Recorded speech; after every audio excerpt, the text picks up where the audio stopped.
بسم اللہ الرحمن الرحیم۔ السلام علیکم ورحمۃ اللہ وبرکاتہ۔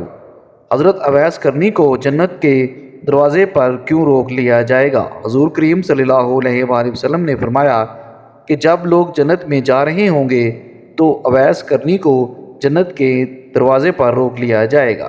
حضرت اویس کرنی کون ہیں؟ اویس نام ہے، عامر کے بیٹے ہیں، مراد قبیلہ ہے، کرن ان کی شاخ ہے اور یمن ان کی رہائش گاہ تھی۔ اویس کرنی نے ماں کی حد درجہ خدمت کی، وہ آسمانوں تک پہنچی۔ اویس کرنی حضور اکرم صلی اللہ علیہ وسلم کی خدمت میں حاضر نہ ہو سکے۔ حضرت جبرائیل علیہ السلام حضور کے پاس پہنچے اور ان کی بات کو حضور نے بیان کیا، کیونکہ حضور صلی اللہ علیہ وسلم دیکھ رہے تھے کہ آئندہ آنے والی نسلیں اپنی ماؤں کے ساتھ کیسا سلوک کریں گی۔ ایک سائل نے سوال کیا، یا رسول اللہ قیامت کب آئے گی؟ تو آپ صلی اللہ علیہ وآلہ وسلم نے ارشاد فرمایا، مجھے نہیں معلوم کب آئے گی۔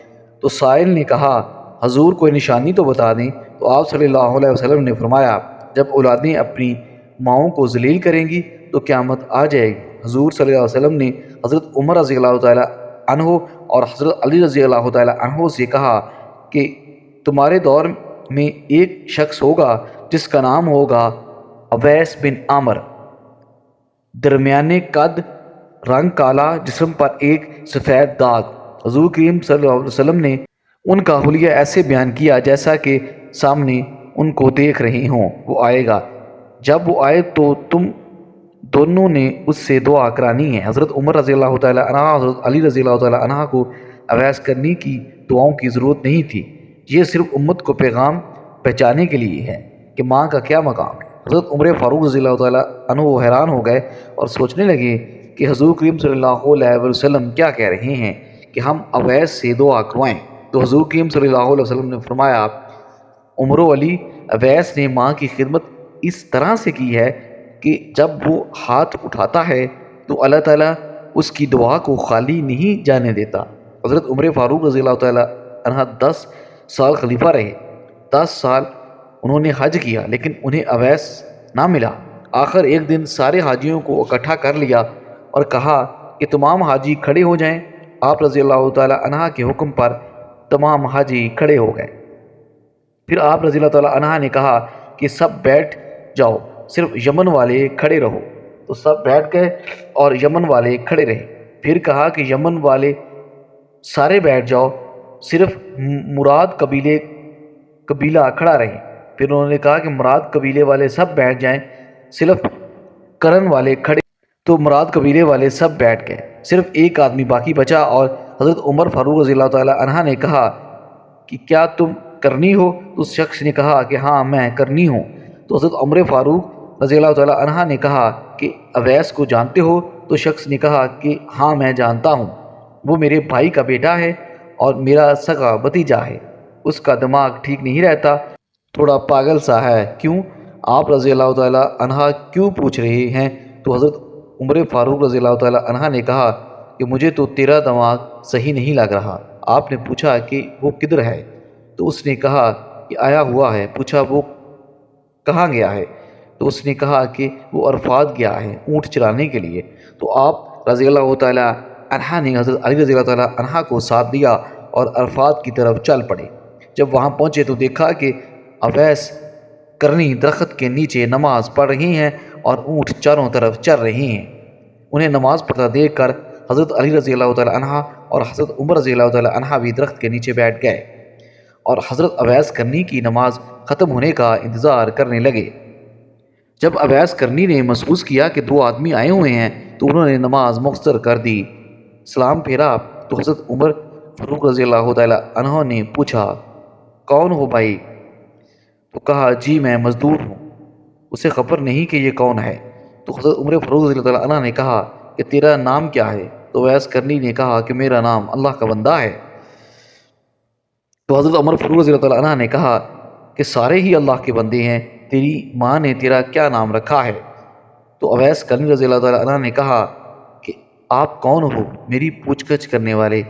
ان کا یہ کہنا تھا کہ حضرت علی رضی اللہ تعالیٰ عنہ نے کہا کہ اویس یہ امیر المومنین عمر بن خطاب رضی اللہ تعالیٰ عنہ ہیں اور میں ہوں علی رضی اللہ تعالیٰ عنہ بن ابی طالب۔ حضرت اویس کا یہ سننا ہی تھا کہ وہ کانپنے لگی اور کہا کہ جی میں معافی چاہتا ہوں، میں تو آپ کو پہچانتا ہی نہیں تھا، میں تو پہلی دفعہ یہاں۔ تو حضرت عمر فاروق رضی اللہ تعالیٰ عنہ نے کہا کہ تو ہی اویس ہے؟ تو انہوں نے کہا کہ ہاں میں ہی اویس ہوں۔ حضرت عمر فاروق رضی اللہ تعالیٰ عنہ نے کہا کہ ہاتھ اٹھا اور ہمارے لیے دعا کر۔ تو وہ رونے لگے اور کہا کہ میں دعا کروں؟ آپ لوگ سردار ہیں اور میں آپ کا نوکر، آپ لوگوں کے لیے دعا کرو۔ تو حضرت عمر فاروق رضی اللہ عنہ نے کہا کہ ہاں، اللہ کے نبی صلی اللہ علیہ وآلہ وسلم نے فرمایا تھا کہ عمر اور علی جیسی ہستیوں کے لیے حضرت اویس کرنی رضی اللہ تعالیٰ عنہ کے ہاتھ اٹھوائے گئے، اس لیے کہ اس کے پیچھے جہاد نہیں، تبلیغ نہیں، توصیف نہیں، تہجد نہیں، ہر وقت سجدے میں نہیں پڑھتے رہنا، اس کے پیچھے صرف اور صرف ماں کی خدمت ہے۔ جب لوگ جنت میں جا رہے ہوں، حضرت اویس کرنی رضی اللہ تعالیٰ عنہ بھی چلیں گے، اس وقت اللہ تعالیٰ فرمائیں گے کہ باقیوں کو جانے دو، اویس کرنی کو روک لو۔ اس وقت حضرت اویس کرنی رضی اللہ تعالیٰ عنہ پریشان ہو جائیں گے اور کہیں گے کہ اے اللہ، آپ نے مجھے دروازے پر کیوں روک لیا؟ تو مجھ سے اس وقت اللہ تعالیٰ فرمائیں گے کہ پیچھے دیکھو۔ جب پیچھے دیکھیں گے تو پیچھے کروڑوں اربوں کی تعداد میں جہنمی کھڑے ہوں گے۔ اللہ تعالیٰ فرمائے گا اے ویس تو اپنی انگلی کا اشارہ کرتا جا، تیری انگلی کے اشارے کے نیچے جتنے لوگ آئیں گے میں ان کو تیری طفیل بخش دوں گا۔ یہ تھا ماں کی خدمت کا مرتبہ اور مقام۔ حضرت اویس کرنی کو حضور کریم صلی اللہ علیہ وسلم کی ذات سے ورہانہ عشق تھا۔ یہی وجہ تھی کہ حضور فرمایا کرتے تھے کہ یمن کی طرف سے مجھے محبت کی خوشبو آتی ہے کیونکہ وہاں میرا دوست اویس کرنی رہتا ہے۔ آپ نے فرمایا کہ قیامت کے روز حق تعالیٰ 70,000 فرشتے پیدا کریں گے جن کی اشکال خواجہ اویس کرنی کے جیسی ہوگی، اور ان کے جلوس میں خواجہ صاحب کو بہشت کی طرف لے جایا جائے گا۔ ساری کائنات یہ منظر دیکھنے کی مگر کوئی شخص پہچان نہیں پائے گا کہ اصل خواجہ اویس کرنی کون ہے۔ اللہ تعالیٰ نے جس طرح دنیا میں ان کو لوگوں سے چھپائے رکھا، اسی طرح روز قیامت کو بھی ان کو غیروں کی نگاہ سے دور اور محفوظ رکھے گا، کیونکہ حق تعالیٰ کا فرمان ہے کہ میرے دوست میری قبا کے نیچے رہتے ہیں، اسی وجہ سے ان کو کوئی پہچان نہیں سکتا۔ خواجہ اویس کرنی کو کسی نے نہیں دیکھا ماں سوائے چند ایک صحابہ اکرام کی۔ حضرت اویس کرنی رضی اللہ تعالیٰ عنہ اسلام لانے سے پہلے ہی اس دنیا میں تشریف لا چکے تھے۔ بچپن ہی میں آپ والد کی شفقت سے محروم ہو گئے تھے، اس لیے ان کو بچپن ہی سے محنت مزدوری کرنا پڑی۔ آپ لوگوں کے اونٹ اجرت پر چرایا کرتے تھے اور اس اجرت اور اپنی ضعیف اور نابینا والدہ کا پیٹ پالا کرتے تھے۔ ان کے علاوہ جو تھوڑی سی رقم بچ جاتی تھی ان کو لوگوں میں تقسیم کر دیا کرتے تھے۔ آپ کی زندگی کے شب و روز اسی طرح گزر رہے تھے کہ یمن تک اسلام کے نام لیوا پیدا ہو گئے۔ حضرت اویس کرنی کو حضور کے صلی اللہ علیہ وسلم کے متعلق خبر ملی تو آپ فوراً اسلام لے آئے۔ آپ کے اندر تو ہدایت کی شمع تو خدا نے پہلے ہی سے روشن کر رکھی تھی۔ اعلان نبوت اور اشاعت اسلام نے اس شمع ہدایت کو جلا بخشی تھی۔ آپ رسول صلی اللہ علیہ وسلم کے دیوانے اور شدائی بن گئے۔ آپ صلی اللہ علیہ وسلم فرماتے ہیں کہ اویس کرنی کو اسلام کی دولت سے اللہ تعالیٰ نے خود روشناس کرایا ہے، اور یہ خدا کی رحمت اور فضل کا اعجاز ہے کہ وہ میرا نادیدہ عاشق صادق بن گیا اور حضرت کو کرب رسول اور نگاہ حبیب کا۔ مگر آپ کو چشم باطنی کے اشارے سے حضرت نے مدینہ آنے سے روکے رکھا۔ اس کی دو وجوہات تھیں، ایک تو خواجہ صاحب کی والدہ ضعیف اور بصارت سے محروم تھی، انہیں اکیلے چھوڑ کر آنا ناممکن تھا، دوسرا ان پر ہر وقت جذبہ طاری رہتا تھا۔ اس وجہ سے آپ صلی اللہ علیہ وسلم نے خواجہ صاحب کو حکم دیا تھا کہ آپ ہر وقت میرے چشم باطن کے سامنے ہیں، لہذا آپ مدینے آنے کی بجائے اپنی والدہ کی خدمت میں ہمتاً مصروف رہیں۔ غزوہ احد میں کفار کے حملے سے آپ صلی اللہ علیہ وسلم کے 2 دانت شہید ہو گئے اور تمام مسلمانوں کو اس بات کا بہت صدمہ ہوا، مگر جس عاشق رسول نے صدمے کو حقیقی شکل میں محسوس کیا، اس کو دنیا میں حضرت خواجہ اویس کرنی کے نام سے جانتی۔ آپ فرماتے ہیں کہ مجھے معلوم ہوا کہ میرے آقا سردار 2 عالم کے 2 دانت مبارک شہید ہو گئے ہیں، تو مجھے یہ بالکل معلوم نہ تھا کہ آپ کے کون سے دانت مبارک شہید ہو گئے، مگر آپ کی موافقت نے مجھے بے چین کر دیا۔ میں نے پہلے ایک دانت توڑا، پھر مجھے خیال ہوا کہ شاید یہ والا دانت نہ ٹوٹا ہو، پھر دوسرا توڑا، پھر تیسرا توڑا، غرض کہ جوں جوں جنون اور مخافت کی شدت اختیار کرتا گیا میں دانت توڑتا چلا گیا، حتیٰ کہ سارے دانت توڑ ڈالے۔ اللہ تعالیٰ کو اپنے محبوب کے اس عشق و لکیر کی یہ ادا بڑی پسند آئی اور اس کے لیے کیلے کا درخت پیدا کیا، کیونکہ ٹوٹے دانتوں کے ساتھ سوائے نرم غذا کے لوگوں کے لیے اور کوئی چیز کھانا ممکن نہیں تھا۔ صحابہ کرام نے آپ صلی اللہ علیہ وسلم سے وقت بسال پوچھا کہ آپ کا فرقہ ہم کس کو دیں گے؟ آپ فرمایا کہ اویس کرنی کو۔ اس مقصد کی بجا آوری کے لیے سیدنا حضرت عمر فاروق رضی اللہ عنہ اور حضرت علی مرتضیٰ کو کوفہ تشریف لے گئے اور جمعہ نماز کے خطبے میں کہا کہ مسجد سے تعلق رکھنے والے جتنے لوگ ہیں سب کھڑے ہو جائیں۔ چنانچہ اہل نجد کھڑے ہو گئے۔ ان سے پوچھا گیا کہ شہر میں کوئی اویس کرنی نام کا شخص ہے؟ سب نے جواب دیا کہ ہم اویس کرنی سے بالکل آشنا نہیں ہیں، ہاں البتہ ایک دیوانہ ہے جو لوگوں سے بیزار ہو چکا ہے اور ہر وقت ویرانوں میں رہتا ہے اور آبادی کی طرف بالکل نہیں آتا۔ حضرت عمر اور حضرت علی نے کہا کہ وہ کہاں ہیں؟ ہمیں اس سے ملوائیے۔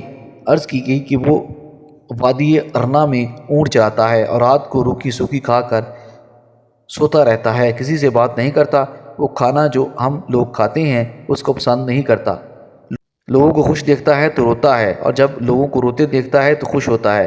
جب حضرت عمر اور حضرت علی وادی ارنا میں پہنچے تو انہوں نے دیکھا کہ خواجہ اویس کرنی نماز ادا کر رہے ہیں اور ان کے اونٹوں کو فرشتے چلا رہے ہیں۔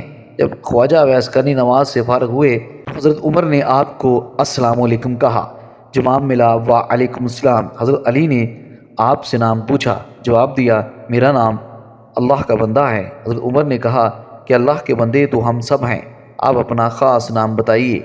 خواجہ صاحب بولے کہ میرا نام اویس ہے۔ حضرت عمر نے ان کا ہاتھ پکڑ کر وہ نشان دیکھا جس کے متعلق حضرت صلی اللہ علیہ وآلہ وسلم نے ذکر فرمایا تھا کہ وہ نشان اویس کی شناخت کی علامت ہوگا۔ صرف حضرت عمر نے جب وہ نشان علامت خواجہ اویس کے ہاتھ پر دیکھا تو ان کے ہاتھ کو بوسہ دیا اور کہا اے اویس کرنی، رسول کریم صلی اللہ علیہ وآلہ وسلم نے آپ کو سلام بھیجا ہے اور ساتھ ہی یہ منکا بھی عنایت فرمایا ہے اور وصیت فرمائی ہے کہ آپ امت محمدی کی بخشش کے لیے دعا کریں۔ حضرت اویس کرنی نے فرمایا کہ اے عمر، اے علی، آپ لوگ حضرت صلی اللہ علیہ وسلم کے رفیق کے خاص ہیں اور مجھ سے اعلیٰ ہیں، دعا تو آپ لوگ کریں، چنانچہ آپ کا مرتبہ خدا کے دربار میں بہت بلند ہے۔ حضرت عمر اور حضرت علی یک زبان ہو کر بولے ہم تو دعا کرتے ہیں مگر آپ باوصیت رسول کریم صلی اللہ علیہ وسلم امت مسلمہ کے لیے دعا فرمائیں۔ حضرت اویس کرنی نے پھر کہا کہ اے عمر اور علی، ہو سکتا ہے وہ کوئی اور ہو جس کا ذکر محبوب خدا نے فرمایا ہے۔ حضرت عمر فاروق نے فرمایا کہ اے اویس، رسول کریم صلی اللہ علیہ وسلم نے آپ کے متعلق 2 نشانیاں بتائی تھیں، وہ دونوں نشانیاں آپ کے پاس موجود ہیں، لہٰذا ہماری پہچان، شناخت اور پہنچ بالکل درست ہے۔ اس نے حضرت عمر اور حضرت علی سے کہا کہ لائیں وہ فرقہ مجھے عطا کیجیے تاکہ میں حسب حکم آقا دعا کروں۔ جب ان کو فرقہ دیا گیا تو حضرت عمر اور حضرت علی سے کچھ فاصلے پر چلے گئے اور زمین پر سجدہ ریز ہو کر بارگاہ الہی میں عرض کی کہ اے خداوند عالم، میں اس وقت تک یہ فرقہ نہ سرکار دو عالم کی ساری امت کو میری سفارش پر بخش نہ دے، کیونکہ پیغمبر اسلام نے یہ منکا مجھے عطا کیا ہے اور فاروق اور مرزا نے مجھ تک پہنچانے کے لیے فریض سر انجام دیے ہیں۔ اب تیرا کام ہے تو میری دعا سن لے اور قبول کر لے۔ اللہ تعالیٰ نے فرمایا اے اویس، ہم نے تیری دعا کی برکت سے چند لوگوں کو تیری سفارش پر بخش دیا ہے۔ آپ نے پھر عرض کی یا باری تعالیٰ، جب تک تو سب کو نہیں بخشے گا میں یہ فرقہ نہیں پہنچاؤں گا۔ حکم ہوا میں نے کئی ہزار فرد بخش دی ہیں۔ عرض کی کہ مولا، میں سب کو بخشوانا چاہتا ہوں۔ ابھی یہ بات چل ہی رہی تھی کہ حضرت عمر اور حضرت علی آپ کے قرب چلے آئے اور آپ دونوں کو خواجہ اویس کرنی نے کہا کہ آپ لوگ یہاں کیوں آ گئے؟ میرا اور خدا کا سلسلہ جاری تھا، آپ لوگوں کی آمد نہ ہوتی تو میں نے اس وقت یہ سارے فرقہ نہیں پہنچانا تھا جب تک اپنے آقا کی ساری امت کو نہ بخشوا لیتا، اور مجھے پورا یقین تھا کہ حق تعالیٰ نے میری سفارش پر حضور صلی اللہ علیہ وسلم کی امت کے ہر فرد کو بخش دینا تھا۔ مشہور صحابی حضرت ربیع رضی اللہ تعالیٰ عنہ کہتے ہیں کہ جب میں خواجہ اویس کرنی کی زیارت کو گیا تو میں نے انہیں فجر کی نماز میں مشغول پایا۔ نماز سے فارغ ہوئے تو اپنے درود و وظائف میں مصروف ہو گئے، یہاں تک کہ ظہر کا وقت آ گیا۔ پھر یہ کہ بعد دیگر تمام نمازیوں اور ذکر الہی میں ایسے مگن ہوئے کہ ساری رات گزر گئی، ان کا بغور مشاہدہ کرتا رہا۔ اس طرح 3 دن گزر گئے۔ میں حیران رہ گیا کہ ان 3 دنوں اور راتوں میں حضرت نے نہ کچھ کھایا نہ پیا، بلکہ عبادت میں مشغول رہے اور لمحہ بھر کے لیے بھی آرام نہیں کیا۔ چوتھی رات سوئے اور کچھ کھانا بھی کھایا، پھر استغفار کرنے لگے کہ یا اللہ میں تجھ سے پناہ مانگتا ہوں، میں نیند اور بھوک کے غلبے میں مبتلا ہو گیا ہوں۔ حضرت ربی کہتے ہیں کہ خواجہ اویس کرنی نے راتوں کی تقسیم کی ہوئی تھی۔ ایک رات میں سجدہ کرتے تو پوری رات سجدے میں ہی گزار دیتے، اگر رکوع کرتے تو ساری رات رکوع کی حالت میں رہتے، کسی رات کو قیام کی حالت میں رہتے، غرض یہ کہ ہر رات کو دوسری رات کی طرح زندہ رکھتے تھے۔ حضرت اویس کرنی رضی اللہ تعالیٰ عنہ کو حضرت عمر نے پیغام بھجوایا کہ اگر آپ کی اجازت ہو تو کوفہ کے گورنر کو خط لکھوں کہ وہ آپ کا خاص خیال رکھیں۔ خواجہ صاحب نے جواب دیا کہ میں خصوصیت کے ساتھ زندگی بسر کرنے کے سخت خلاف ہوں، میرا ہاتھ حاضر رواں کے ہاتھ میں یاد الہی سے غرض ہے، وہ میں کر رہا ہوں اور کوئی چیز درکار نہیں ہے۔ اس کے بعد آپ نے کوفہ بھی چھوڑ دیا اور کسی اور علاقے میں نکل گئے، یہاں آپ کو کوئی تلاش نہ کر سکا۔ اور ایک دفعہ کا واقعہ ہے کہ حضرت اویس کرنی کو آپ صلی اللہ علیہ وسلم کے دیدار کا شوق اس قدر پیدا ہوا کہ انہوں نے مدینے آنے کا ارادہ کیا۔ انہوں نے ارادہ کیا ادھر آپ صلی اللہ علیہ وسلم کو کسی غزوہ میں شرکت کرنے کے لیے مدینے سے باہر جانا پڑا، لیکن آپ صلی اللہ علیہ وسلم نے حضرت عائشہ سے فرمایا تھا کہ میرے جانے کے بعد شاید کوئی مہمان یہاں آئے تو اس کی خوب خاطر مدارت کی جائے اور ہر طرح سے خیال رکھا جائے، کیونکہ وہ بڑا ہی پارسا انسان ہے، اور میرے آنے تک ان کو رکنے کی کوشش کیجیے، اگر وہ نہ رکنا چاہے تو مجبور نہ کیا جائے، مگر اس کی شکل و صورت یاد رکھی جائے۔ یہ ہدایت دے کر رسالت مآب غزووں میں شرکت کے لیے روانہ ہو گئے۔ بعد میں خواجہ اویس کرنی مدینے تشریف لائے۔ ان کو جب پتہ چلا کہ حضور سرور کائنات اس وقت یہاں نہیں ہیں تو انہوں نے اسی وقت واپسی کا فیصلہ کیا۔ ان کو روکنے کی بڑی کوشش کی گئی مگر وہ نہ رکے اور نہ ہی کسی قسم کی خاطر کروائی، بس واپس لوٹ گئے۔ جب آپ صلی اللہ علیہ وسلم مدینہ تشریف لائے تو آتے ہی انہوں نے حضرت عائشہ صدیقہ رضی اللہ تعالیٰ عنہا سے سوال کیا کہ کیا کوئی مہمان آیا تھا؟ تو ام المومنین نے عرض کی کہ اے اللہ کے رسول، ایک شخص جو کہ یمن سے آیا تھا، اس کی شکل و صورت چرواہوں کی جیسی تھی، آپ کو نہ پا کر وہ ایک لمحہ بھی یہاں نہیں ٹھہرا اور چلا گیا۔ آپ علیہ السلام بولے کہ عائشہ پتہ ہے وہ کون تھا؟ عرض کی کہ حضور میں بالکل نہیں جانتی۔ فرمایا کہ یہ وہ اویس کرنی ہے جو میرے دیدار کے لیے یہاں آیا تھا اور دیدار کی حسرت دل میں ہی لے کر واپس چلا گیا۔ وہ ٹھہرا بھی نہیں سکتا تھا کیونکہ اس کی ایک والدہ ہے جو بوڑھی ہے اور آنکھوں سے معذور ہے، اس کی دیکھ بھال کرنے والا کوئی نہیں ہے، اس لیے اس واپس جانا تھا۔ اور یہ وہ شخص ہے جو کہ خدا اور اس کے رسول کا سچا چاہنے والا ہے، جس کو صرف ذکر الہی سے غرض ہے اور وہ کسی چیز سے نہ مرعوب ہے نہ متاثر ہے۔ اویس کرنی میرا عاشق ہے اور میں اس سے محبت کرتا ہوں۔ حضرت عائشہ نے جب یہ باتیں سنی تو اس کو خواجہ اویس کرنی کے مقام پر رشک آنے لگا اور فرمانے لگی اے خدا کے حبیب، وہ شخص واقعی جس قدر عظیم ہوگا جس کی زہد و تقوی اور عبادت و ریاضت کی تعریف خدا اور اس کا محبوب کرے۔ مشہور طبی حضرت حرم بن حیان رضی اللہ تعالیٰ عنہ کی ایک بار خواجہ اویس کرنی رضی اللہ تعالیٰ عنہ سے ملاقات ہوئی۔ وہ اپنی ملاقات کچھ اس طرح بیان فرماتی کہ خواجہ اویس کرنی کوفہ میں مقیم تھے، میں نے آپ کی تعریف سنی، ملاقات کا شوق ہوا اور میں ان کی زیارت کے لیے کوفہ پہنچا۔ لوگوں نے بتایا کہ وہ دریائے فرات پر ملیں گے۔ دریا کے کنارے پہنچا تو دیکھا کہ ایک شخص تنہا بیٹھا دوپہر کے وقت وضو کر رہا تھا اور کپڑے دھو رہا تھا۔ میں اویس کرنی کے اوصاف سن چکا تھا، اس لیے فوراً ہی پہچان گیا۔ ان کا جسم فربا اور رنگ ندمی تھا، سر مڈا ہوا تھا اور داڑھی گنی تھی، بدن پر بہت بال تھے اور چہرہ بہت بڑا تھا۔ صوف کا پجامہ پہنے ہوئے تھے اور صوف کی ایک چادر جسم پر تھی۔ میں قریب پہنچا اور سلام کیا۔ انہوں نے جواب دیا اور میری طرف دیکھ کر کہا اللہ تمہیں سلامت رکھے۔ تو میں نے مصافحے کے لیے ہاتھ بڑھایا، لیکن انہوں نے مصافحہ کرنے سے گریز کیا اور اپنی پہلے الفاظ رائے کہ اللہ تمہیں سلامت رکھے۔ مجھے ان کی حالت پر بڑا ترس آیا اور میری آنکھوں سے آنسو بہنے لگے۔ جب میں حسرت بھرے لہجے میں کہا کہ ویس خدا تم پر رحم کرے اور تمہاری مغفرت فرمائے، تو وہ رونے لگے اور مجھ سے مخاطب ہو کر فرمایا کہ حرم بن حیان، خدا تم پر رحم کرے، میرے بھائی تمہارا کیا حال ہے؟ تمہیں میرا نام پتہ کس نے بتایا؟ میں نے عرض کیا کہ خدا نے، مگر اویس یہ تو بتا کہ تمہیں میرا اور میرے باپ کا نام کیسے معلوم ہوا؟ اس سے پہلے نہ میں نے تمہیں دیکھا اور نہ تم نے مجھے۔ حضرت اویس نے جواب دیا کہ تمہارا نام مجھے اس نے بتایا جس کے علم و خبر سے کوئی چیز باہر نہیں۔ میری روح نے تمہاری روح کی طرف توجہ کی اور میری روح نے تمہاری روح کو پہچان لیا۔ مومن کی روحیں ایک دوسرے کو پہچان لیتی ہیں۔ میں نے عرض کی کہ اے رسول اللہ صلی اللہ علیہ وسلم کی کوئی حدیث مبارک سنائیے تاکہ میں یاد کر لوں۔ حضرت اویس قرنی نے فرمایا کہ میں نے سرکار دو عالم صلی اللہ علیہ وآلہ وسلم کی شرف صحبت حاصل نہیں کی، البتہ حضور کریم صلی اللہ علیہ وسلم کے صحابہ کرام کو دیکھنے کی سعادت نصیب ہوئی ہے، اور تم لوگوں کی طرف زبان سے میں نے بھی حضور کی حدیثیں سنی ہیں، لیکن میں اپنے اوپر یہ دروازہ کھول کر محدث، مفتی اور قاضی کہلانا پسند نہیں کرتا۔ مجھے خود اپنے نفس کے بہت سے کام ہیں۔ یہ کہہ کر وہ میرا ہاتھ پکڑ کر چومنے لگے۔ میں نے درخواست کی کہ پھر قرآن کریم کی ہی کچھ آیات سنا دیں۔ میرے دل میں آپ کی زبان سے قرآن سننے کا بے حد اشتیاق تھا۔ میری آپ سے محبت و عقیدت، خدا کے لیے میرے لیے دعا فرمائیں، کچھ وصیتیں کیجیے۔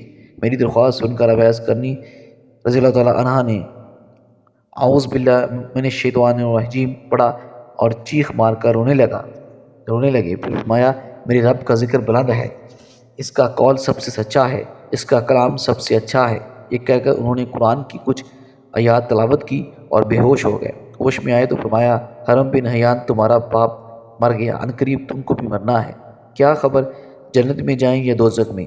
ابن حیان آدم فوت ہو گئے، ہوا فوت ہو گئی، محمد صلی اللہ علیہ وسلم فوت ہو گئے، ابو بکر صدیق فوت ہو گئے، ابن حیان میرے بھائی عمر بن خطاب فوت ہو گئے۔ اور یہ کہہ کر انہوں نے مغفرت کی دعا کی۔ اس وقت حضرت عمر فاروق رضی اللہ تعالیٰ عنہ زندہ تھے، اس لیے میں نے کہا کہ خدا آپ پر رحم کرے، عمر بن خطاب رضی اللہ تعالیٰ عنہ تو ابھی فوت نہیں ہوئے۔